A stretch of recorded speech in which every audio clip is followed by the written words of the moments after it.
À la une ce soir, la Fondation Jeunesse Prise en Charge, dirigée par sa présidente Mme Arachete Ngaloula, a organisé ce vendredi 24 juillet 2026 à Kananga une marche pacifique à travers les principales artères de la ville. Objectif, déposer un mémorandum à l'Assemblée provinciale du Kasai central afin d'interpeller les autorités sur la nécessité d'accélérer le développement du territoire de Dibaya, notamment l'achèvement des projets du programme de développement local de 145 territoires.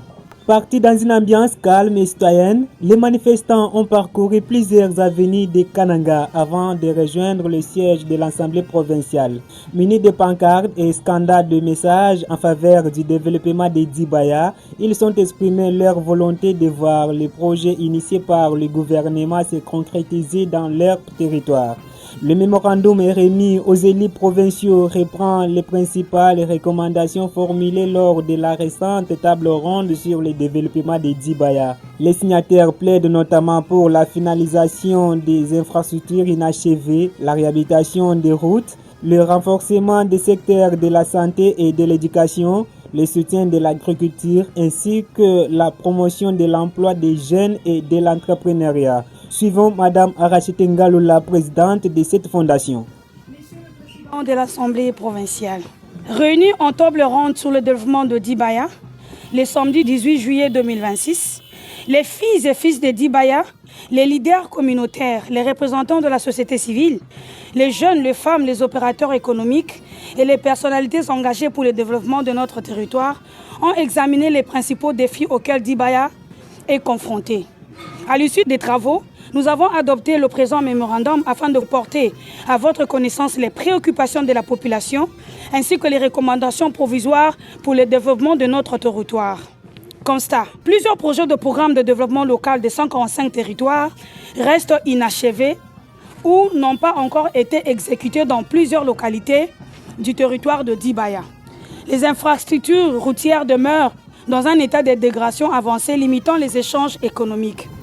Les établissements scolaires et les structures sanitaires souffrent d'un manque d'équipement et d'investissement. Le chômage des jeunes constitue un défi majeur pour la stabilité sociale.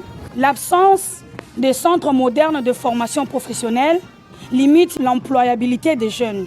Les recommandations que nous avons mises: achever rapidement les projets du programme de développement local des 145 territoires avant la rentrée scolaire de cette année. Réhabiliter et moderniser les routes des déserts agricoles. Construire et réhabiliter les bâtiments administratifs. Pour l'éducation, construire de nouvelles écoles, réhabiliter les établissements existants, améliorer des conditions d'apprentissage.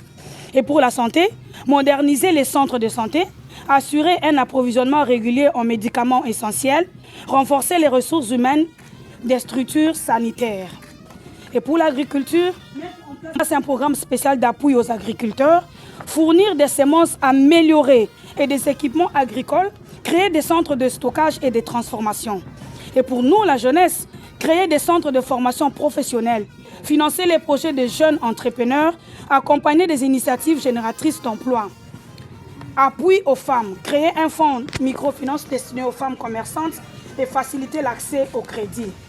Et pour la gouvernance, impliquer les forces vives de Dibaya dans les décisions de développement, mettre en place un cadre permanent de concertation.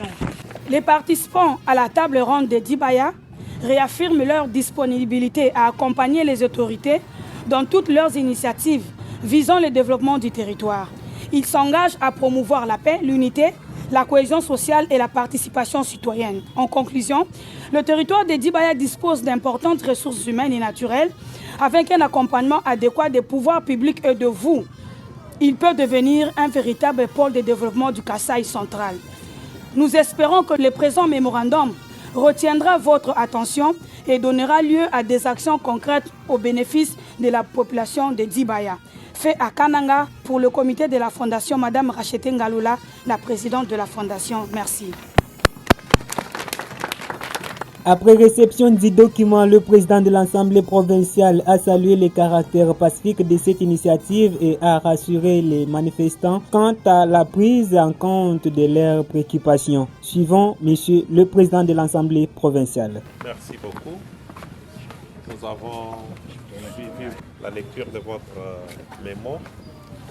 Nous vous remercions pour les soucis que vous avez pour le développement d'un des territoires de notre province. Puisque notre province a 5 territoires et la ville de Kananga. Si chaque territoire se met debout, c'est toute la province qui sera debout. Donc, quand il est question de bonnes causes, on ne peut qu'encourager. Et nous, en tant que vos élus, nous, en tant que les porte-parole de la population, nous allons faire parvenir vos desiderata et votre préoccupation auprès de ceux qui peuvent prendre une décision efficiente afin de rencontrer vos attentes. Nous vous disons merci. Cette marche marque une nouvelle étape dans le plaidoyer engagé par la Fondation Jeunesse Prise en Charge en faveur du développement des Dibaya. Les organisateurs espèrent désormais que les recommandations contenues dans le mémorandum se traduiront rapidement en actions concrètes au bénéfice de la population. C'est la fin de cette édition. Mesdames et messieurs, si vous venez de nous suivre, n'oubliez pas de partager, de vous abonner et surtout de nous laisser vos différents commentaires. C'était M. Jean-Claude Bambi depuis la ville de Kananga.